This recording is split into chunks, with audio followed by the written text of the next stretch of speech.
Hello, hello, hello. This is Overlord Bowen SAT score back with an information video. And today we're going to be going over the top 3 steel ships to get before the price change happens in July. So patch 14.6, it's right around the corner.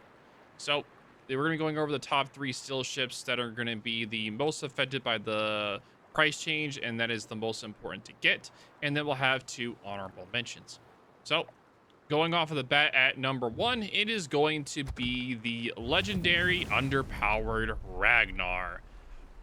Man, I remember when this thing first came out and it took over the clan battle and ranked, and it took over every scene just right away when it first came out. Like, ooh, it put the Smallland to Shame. it just kicked the Smallland's butt when it first came out. This ship has 4 152 millimeter guns with a very decent reload of 3.4 seconds and a range of 15.1 kilometers. So very long range, very nice reload. It has a very nice maneuverability as well as 36.8 knots and a very nice turning radius as well. This ship has a emergency engine boost that increases the speed by 30%. It makes it where this thing's also able to slow down and speed up quicker as well, so increasing its acceleration. It makes this ship very easy to dodge incoming shells from battleships and cruisers, and makes it a very formidable threat when farming a target at long distance. The ship also comes with a 7.5 kilometer radar, which is exactly the same as its concealment. So pretty much, if you get spotted while in the Ragnar, you just pop that radar and you'll spot whatever's spotting you. This ship also has a very decent heal as well. You do get 3 of them when you build into it. So overall, this is a very strong ship. It also has decent anti-air as well. For a destroyer, of course.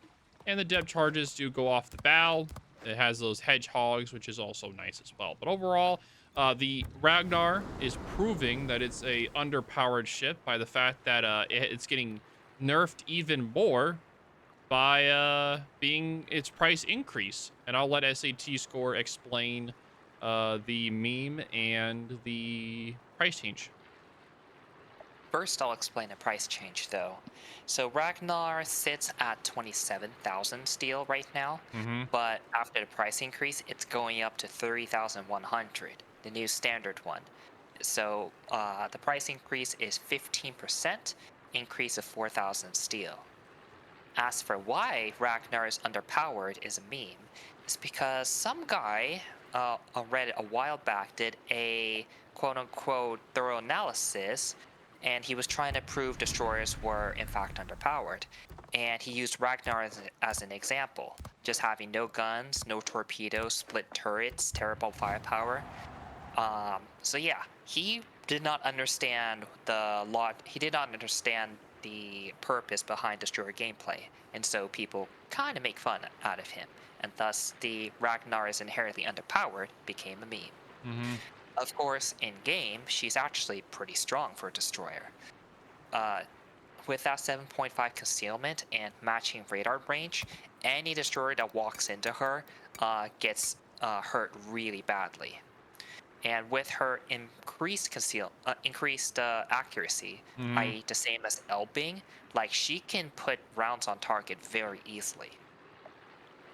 Oh So yeah, while that's why Smallland suffers a lot against Ragnar's, is because it's not the DPM that's the problem. It's just putting shells on target. Smallland shells are way more lofty than the Ragnar's are, so it's a lot harder to hit the shots. Ragnar is just a laser pointer. It's like boop boop boop boop boop boop. Boop. You're going to keep hitting your shots over and over and over again, while the Smallland or other Ds are to be having more lofty shells. So this ship excels in longer engagements, while other ships engage in closer, like the Smallland. So the Ragnar just absolutely devastates other destroyers in medium to long range combat. and even if Smolin gets closer, Ragnar has a 25 millimeter side, so Smolin can't penetrate it under normal circumstances. Mm-hmm. So yeah, what does hold Ragnar back is her very large size. Yep. If you're not using your speed boost very well or struggle to dodge, then yeah, you're gonna be eating through these heals very quickly. Mm-hmm. Yeah, and But that's other very, very painful. But other than that, Ragnar is a pretty solid ship to play. I do find her more annoying to play in the current in the meta. Back when the Libertad was a new hot ship, uh, Ragnar was not a fun ship to play just because of all the secondary ships running around. But since that's died down now, Ragnar should be enjoyable to play again. Hmm. Whether you want to bully destroyers in the cap, or just want to play more like traditional gunboat and put your laser guided shells into a target at 13, 14 kilometers. Yep. So moving on from the Ragnar, our number 2 ship is going to be the legendary Stalingrad. This ship is it was the first steel ship, right? The Stalingrad was. Yep, absolute first. Yep. So this ship still has the strongest cruiser guns in the game. The legendary 305 millimeter nuclear shells themselves. This thing can dev strike cruisers, dev strike battleships, you name it. It can just absolutely punish them with these guns. They do 9,200 damage with the AP and have a 950 meter per second. These shells are fast, they're accurate, and they hurt. All of the above. The ship is pretty much a mini battleship for the Soviets. This ship has a defensive a 12-kilometer radar with a 24-second active time, and it has a nice heal as well. So what makes this ship stand out is its guns. The 305 millimeter guns have amazing pin. The ship also has very strong HE as well. So overall, very strong ship, very strong HE, very strong AP. It also has very decent armor as well, having the battle armor in the front being with the armor being 50 millimeters and 25 being the top. The deck armor is also very thick with a 50 millimeter deck, which is very helpful against HE spamming cruisers and destroyers. The rear is also armored as well, with the similar to the front. You do have to be careful though, because if you're showing your broadside a lot, you will be suffering from the Citadel. So definitely do not be showing too much of that broadside. But other than that, you'll be perfectly fine. The ship also is very tanky health-wise as well, with 76,000 HP and a 25% torpedo protection. So overall, Stalingrad was the original heavy cruiser. Like, this thing was just beefy, tanky, and the main reason why it over time has kind of been phased out is because back when the commander rework happened, they made it where fire prevention was no longer available for cruisers. And guess what suffered the most? The Stalingrad. The Stalingrad suffered from that the most. And unfortunately, with how big this ship is, and the fact there's other ships that can take its place, like the Moskva and the Petro, the Stalingrad is no longer used as much anymore, just due to the fact it's really big. The guns have a slower reload of 18.5 seconds, which is a very long reload. So overall, it's been phased out, but the ship is still a very strong ship in the game in ranked and randoms. You're not going to see it much in clan battles, but other than that, it's one of the it is the oldest steel ship in the game, but also one of the strongest cruisers in the game gun-wise. And I'll let SAT Score talk about it and its price change. So, as being the first steel ship ever, it kind of set the tone for what the steel prices would be.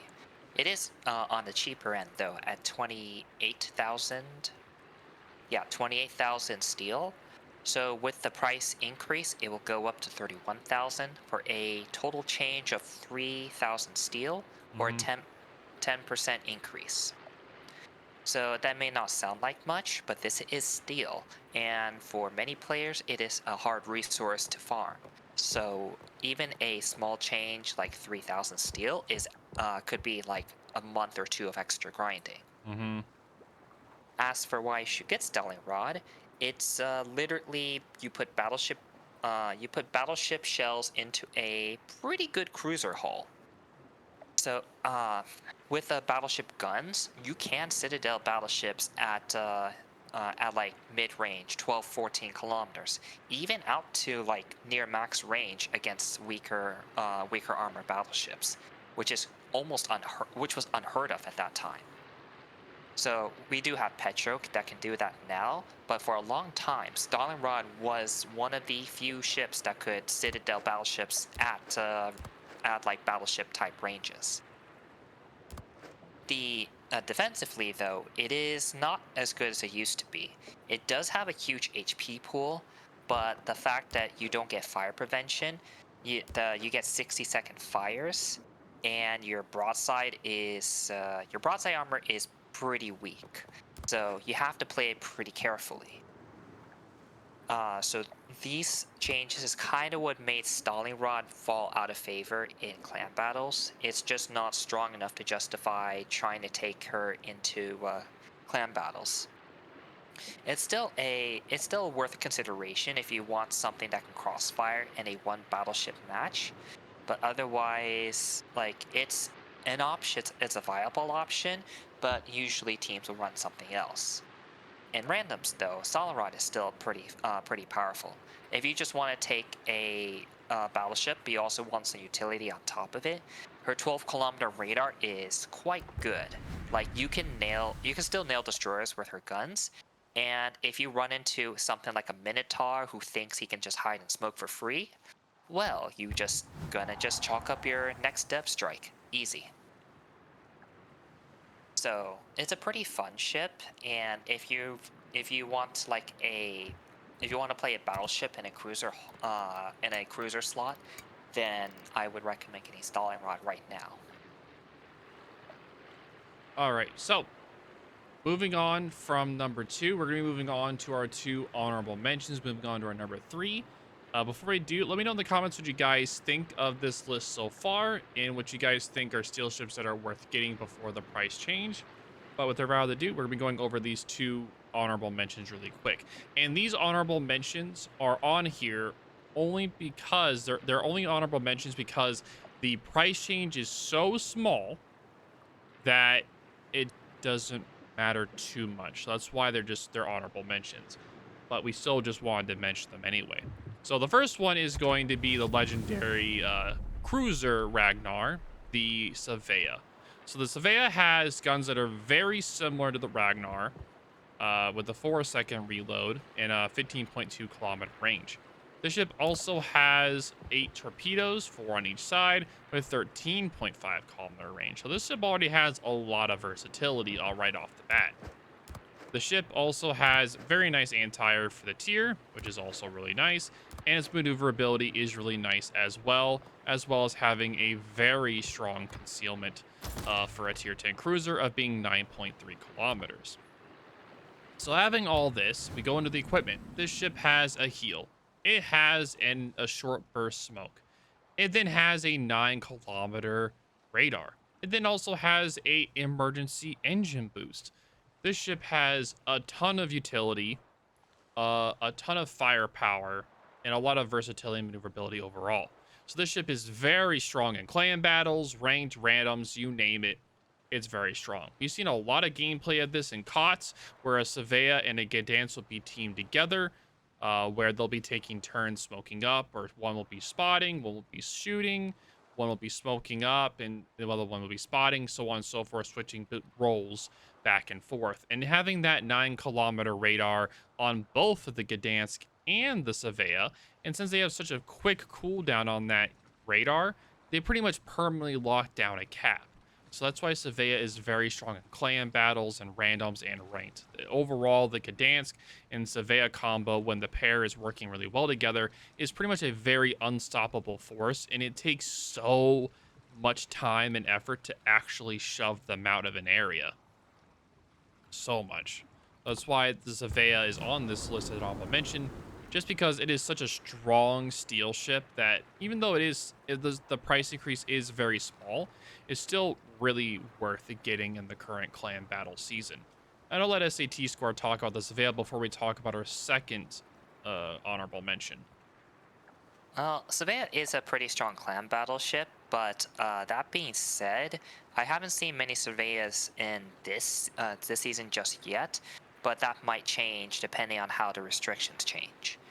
Anyways, as for the price increase is somewhat minimal. It goes up by 1,000 steel, which is only a 3% increase.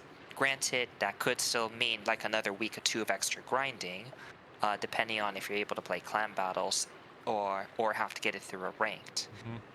So it's not very much compared to the other ships, hence why it's only in the honorable mentions. Yep. But if the other ships don't interest you, then Savea is still a really, really good ship. She's just so strong defensively, being very difficult to kill. Like you have smoke, you have that smoke, you have radar to warn destroyers away. You have okay firepower, not really great in randoms, but against destroyers, it is more than enough. And you even got some torpedoes in case someone tries to chase into you. So it is a very strong defensive cruiser, and definitely a favorite in clan battles. If you want to play a you're absolutely not going to die kind of ship, then Savea is a very good one. Although you do have to still be careful of Colombo salvos. Of course, because Colombo salvos is eat absolutely everything. So the Surveyors are just a nice little snack for them for sure. So moving on to our second honorable mention is going to be the newest steel ship that was added, the legendary Barbiano. The good old 1690 millimeter gun with 13.7 kilometer range. Oh yeah. This thing is pretty much a tier 4 cruiser that is made into a destroyer. And it has a very nice top speed of 39.6 knots, a 8-kilometer concealment, which is really big, but it makes sense for how big it is. This ship only has SAP, and it has a 2.6-second reload for the guns. It has two modes. It has the regular mode where the SAP pin is 26 millimeters, and when it's active, it increases it to 34 millimeters. A pin for the SAP. So if you're having a little bit more of a tankier target you're shooting at, you can activate the modified shells. And when you do, this does increase your reload by 23.7%. So it's a little bit of a debuff when you have that active. So overall, this ship is a very strong ship. It also has an engine boost as well. And it has a exhaust smoke, which is very normal for the Italian destroyers. This smoke allows this thing to just pretty much just farm anything that comes even closely near it, as long as it has spotting. Cruiser, oh yeah, I'll just farm it out within like a few seconds or a minute. A battleship, oh, just give me about a minute and I'll just farm it out. A destroyer, oh yeah, that's like 10 seconds. It's absolutely deleted anything that's absolutely near this ship. This ship just speaks memes and DACA. And if you enjoy any of that, then this ship is definitely the ship for you. And I'll let SAT Score do his side of it. So as for the price increase, just like the previous ship, the Savea, the increase is actually kind of minimal, Hmm. 1,000 extra steel. Of Yep. course, it still can make the difference if you have a hard time getting steel, but it's not very much compared to the other recommended ships. Hmm. As for Barbiano herself, the one major weakness she has is spotting.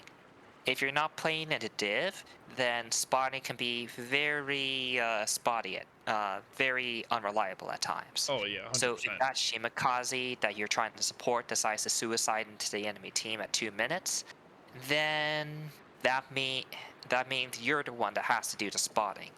And Barbiano is being a cruiser. Yeah, you have great HP, but you also do not get the benefits of spotting, which you have a concealment of about 8 kilometers, if I remember correctly. Yep, it is. So any other destroyer outspots you easily. And that's not good, because if that enemy Shimakaze is spotting you, there's no way you're going to shoot him. Instead, everyone on this team is going to get free shots at you, and you can't really dodge out of the way because you're a cruiser. You're kind of hard to maneuver.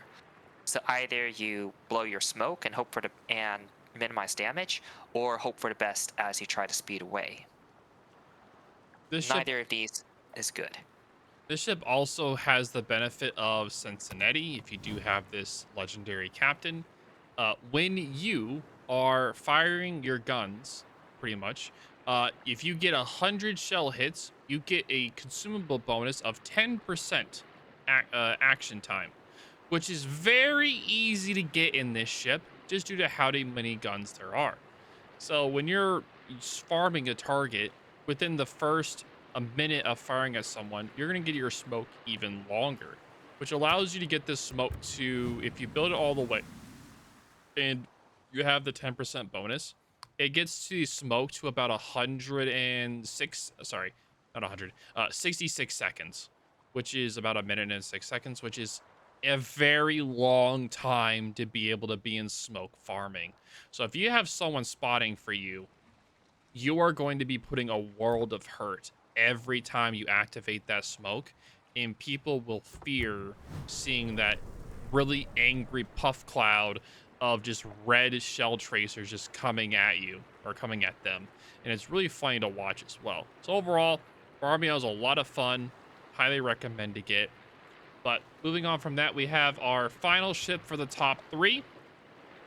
It is going to be the legendary Z42.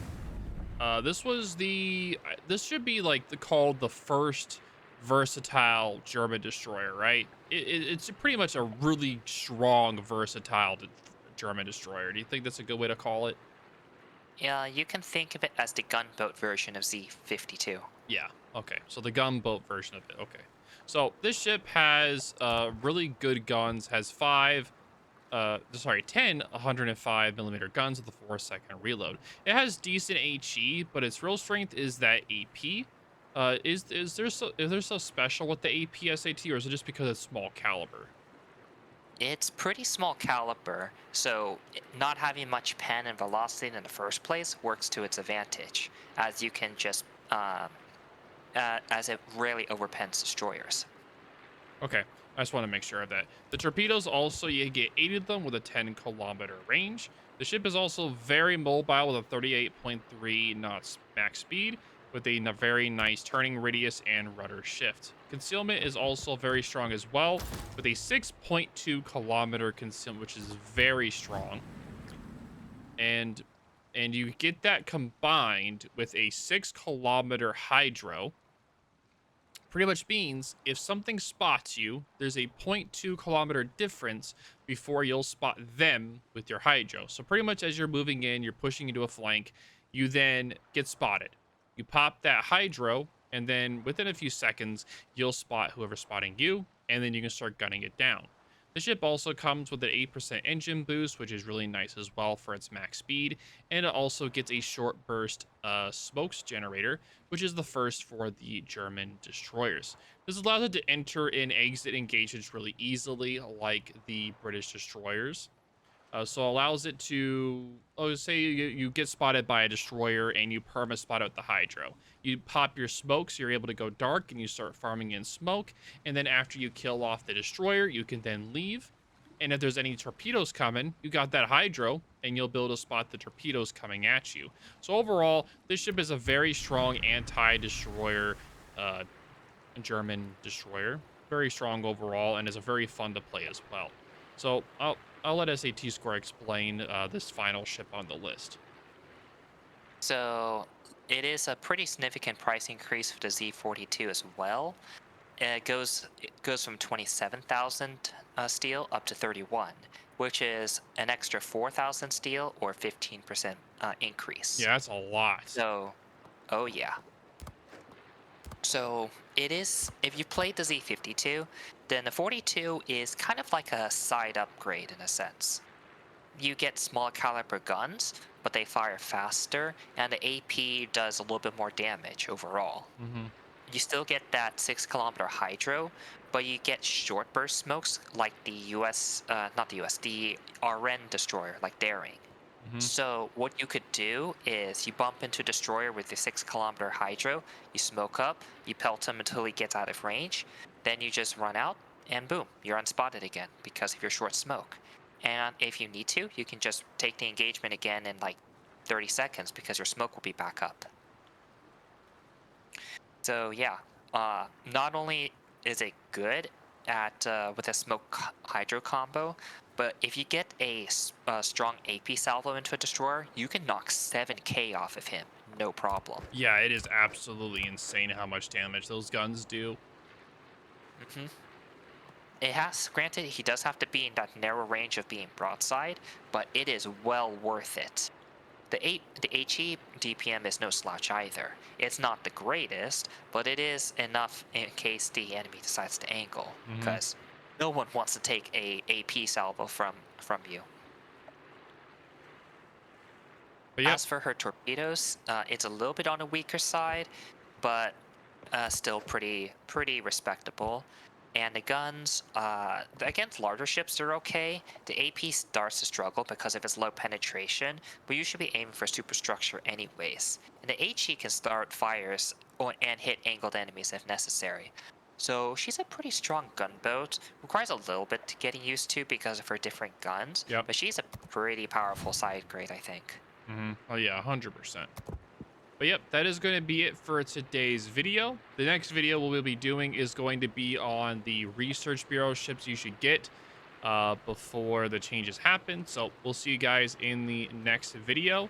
Thank you guys all for watching. Make sure to write down what steel ships you think people should get before the price change happens. But this is Overlord Bo and SAT score, and we'll see you all in the next video.